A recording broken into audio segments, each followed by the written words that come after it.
How's it and welcome back. I am proud of you if you've made it this far, that you've started from the beginning and you've made it all the way here. It has been a journey and I hope you've learned something. Today we're going to be talking about strokes. How you're going to diagnose or how you're going to know what a stroke looks like, and then what are you going to do about it and what you would do if you were to come across it. So let's head in.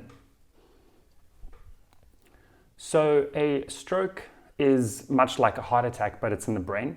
So because the brain needs blood and there's blood vessels supplying the brain, if one of these blood vessels get blocked or partially blocked, the brain starts to show symptoms.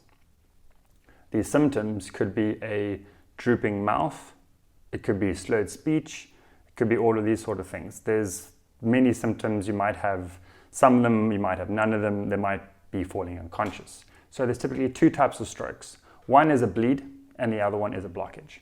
The blockage, the symptoms take a little bit longer to come on, and then they're generally more subtle and soft, so they might not be able to speak properly, or they'll have a droopy mouth, or whatever the case is. A bleed is typically fast. They go, "Ooh, I've got a headache," and they're on the ground unconscious.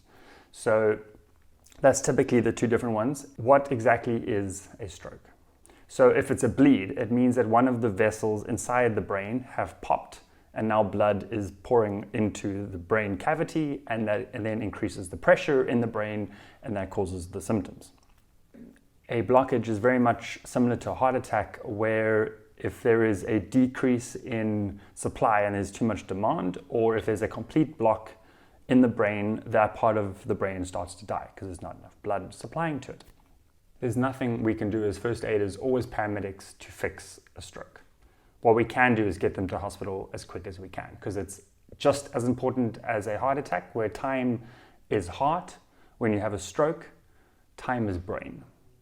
Always just get to hospital as quick as you can. Whether that means you get in your own car and you take your loved one to hospital, or you phone an ambulance, and if they get there quick enough, you go with them to hospital. Whatever is going to get you to the hospital quicker. So how do you diagnose a stroke? Well, there is an acronym, FAST. The F stands for facial droop. So one of their sides of their face will be drooped down. It can be sometimes difficult for us to tell if they're having a stroke because some people just have drooped faces normally.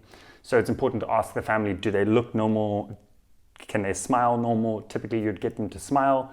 And if they can't lift both of their cheekbones, then maybe there's a stroke. The A in FAST stands for arm raise or arm droop. So what that means is that you put your arms in front of yourself with your hands up, and you get them to close their eyes, and what will happen is one arm will drop or the other arm will drop. And that is arm droop or arm drop, whatever you call it. The S stands for slurred speech. So you get them to speak and they'll be talking about this, and you can't really understand what they're saying.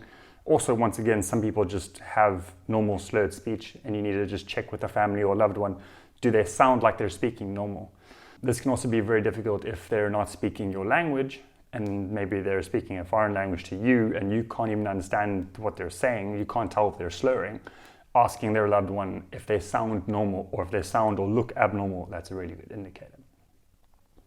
And then the T is for time. Once you've gone through these three things, the F, the A, and the S, the T is for time, and you want to be very clear on what time these symptoms started. So the reason why you want to know exactly what the time is that these symptoms started is because depending on how long it's been, it depends on what the doctors can do. Because if it takes too long, if it's 3, 4, 5 hours later, it's very limited because a lot of the brain is very damaged. But if it's been half an hour, 2 hours, there's something the doctors can seriously do. Another thing to note is that there's something called a transient ischemic attack. So TIA, you might have heard of it. What it kind of means is transient is for a short period of time. Ischemic is not enough blood supply, sounding familiar, and attack is attack, like heart attack. And so what this means is that there is a blockage of blood to the brain, but that it resolves by itself. And so the symptoms come, and then the symptoms go. And that would be a transient ischemic attack, or a TIA. This is a precursor to a stroke. It's not they're okay now, no need to go check them out. This is really serious, we need to go to hospital. because it's a warning sign that a stroke is most likely going to come. Before I forget, it is very important to note that someone who has low blood sugar, so they might be diabetic, can mimic signs of a stroke. When I first started off as a paramedic, I always heard this and I never really believed it, because I was like, I've never seen it. I've always read it, I've never seen it. And then one day I had a patient who was slurred speech, who had arm droop, who had all of the signs of a stroke. And we tested his or her sugar, and the sugar came as really low. We gave the lady some sugar and she went from not being able to speak properly, half of her body being weak, arm droop, all of these symptoms, to walking, talking 100% normal. So it's also really important is that if you do come across someone who's having a stroke, check if they're diabetic. If they are diabetic, definitely get them to check their sugar, or when the paramedics get there, just make sure that they're aware of that. They should definitely be aware of that. And always just have that in the back of your mind, that strokes can look like low blood sugar. Cheers for now. Thanks for watching. Remember, there is a quiz and a feedback form at the bottom like usual, and I'll hopefully see you at the next video.